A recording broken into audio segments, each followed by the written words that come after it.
Hello বন্ধুরা, সবাই কেমন আছো? আশা করবো সবাই খুব ভালো আছো। আর এটা হচ্ছে আমার ফার্স্ট ব্লগ ইউটিউবে। তো আমার ইউটিউব চ্যানেলের নাম হলো নমিতা শ্যামল। আর এটা হচ্ছে আমার ফার্স্ট ব্লগ। আর আজকে রবিবার, সানডে। তো দেখো এখনও শুয়ে আছে, একজন ওঠেইনি, ঠিক আছে। আর এই যে এখন ছেলে এখন কি করছে, ল্যাপটপ নিয়ে কাজ করছে। আর আমাদের সকালবেলা কি নাস্তা বানিয়েছি তোমাদের সাথে শেয়ার করবো, চলো বন্ধুরা। চলে এসেছি আমি রান্নাঘরে।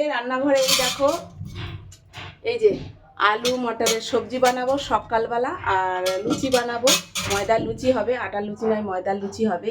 আর সকালবেলা এই হচ্ছে আমাদের নাস্তা। আমি এখন সেদ্ধ করে রেখেছি, পুরোপুরি বানাইনি। পুরোপুরি কমপ্লিট হয়ে গেলে তারপর তোমাদেরকে দেখাচ্ছি। তো বন্ধুরা, এখন রান্না করছি আমি মটরের তরকারি, এখনো কমপ্লিট হয়নি। আর মটরের তরকারি রান্না হবে। আর এই দেখো এখানে সব বাজার এনেছে যেহেতু আজকে সানডে। আর পুরোটাই আজকে আমি সানডের দিন কি রান্না করছি বা কিভাবে কাটালাম তোমাদের সাথে পুরোটাই আমি শেয়ার করব। তো বন্ধুরা, বলেছিলাম না মটরের তরকারি আর লুচি বানাবো। তো এরা বললো, ছেলে মেয়ে বললো মা লুচি খাবো না, মুড়ি দিয়ে ঘুগনি খাবো। তো দেখো আমি মুড়ি, চারজনের জন্য মুড়ি বেড়ে নিয়েছি আর ঘুগনি বেনে গেছে, ঠিক আছে। তো তোমাদেরকে দেখাচ্ছি, চলো। এই দেখো চারজনের, এটা ওর পাপার, এটা আমার, ছেলে মেয়ের। আর এই যে লাল লাল মটরের তরকারি, দেখেছো বন্ধুরা? এটা কিন্তু সকালবেলার আমাদের ব্রেকফাস্ট, সকালবেলার নাস্তা কমপ্লিট। তারপরে দুপুরে কি রান্না হবে বা কী খাওয়া হবে তোমাদের সাথে সেটাও শেয়ার করব। তো বন্ধুরা, আমাদের সকালবেলা নাস্তা কমপ্লিট হয়ে গেছে। এবার যাবো রান্নাঘরে দুপুরে রান্নার জন্য। তো দুপুরে রান্না কি কি হবে সেটাও তোমাদের সাথে শেয়ার করব, পুরো ব্লগটা দেখতে থাকো।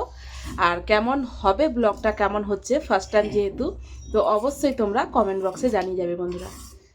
এই যে খেয়া হয়ে গেছে মেয়ের। কি খেলি? মুড়ি আর ঘুগনি। কেমন লেগেছে? হেভি হেভি লেগেছে। আর স্কুল থেকে টিউশন থেকে কাজ দিয়েছি নাকি? হ্যাঁ। চান টান ছেড়ে নিয়ে তাড়াতাড়ি কাজ নিয়ে বসে পড়বি, ঠিক আছে। বাবু এখানে খাচ্ছে। এই যে রান্না কমপ্লিট। আর কি কি রান্না করেছি তোমার কাছে দেখাচ্ছি, দেখো। এটা বেটে বানিয়েছি লাউ পাতাকে ভেজে আর বাদাম দিয়ে বেটে এটাকে বানিয়েছি। তারপর হয়েছে এই যে মূলো শাক ভাজি, ঠিক আছে। মূলো শাক ভাজি করেছি, রসুন দিয়ে ভেজেছি। আর হয়েছে ভোলা মাছের ঝাল, কালো জিরে ফোড়ন দিয়ে কাঁচা লঙ্কা দিয়ে ভোলা মাছের ঝাল হয়েছে। আর সাথে আছে স্যালাড, তারপর আছে এখানে মসুর ডাল। আর এই যে লঙ্কা লেবু এটাতে আছে। আর আছে সাদা ভাত। তো আজকে দুপুরে আমাদের এই মেনু। তো বন্ধুরা, ভিডিওটা কেমন হয়েছে অবশ্যই কমেন্ট বক্সে জানিয়ে দেবে, যেহেতু আমার প্রথম ব্লগ, হয়তো ভুল হতেই পারে। আর সবাই ভালো থাকবে, সুস্থ থাকবে। আজকের পর্যন্ত এই পর্যন্ত, আবার আসবো নেক্সট ভিডিও নিয়ে। সবাই বাই বাই করে দাও। Bye bye bye bye bye bye bye bye bye.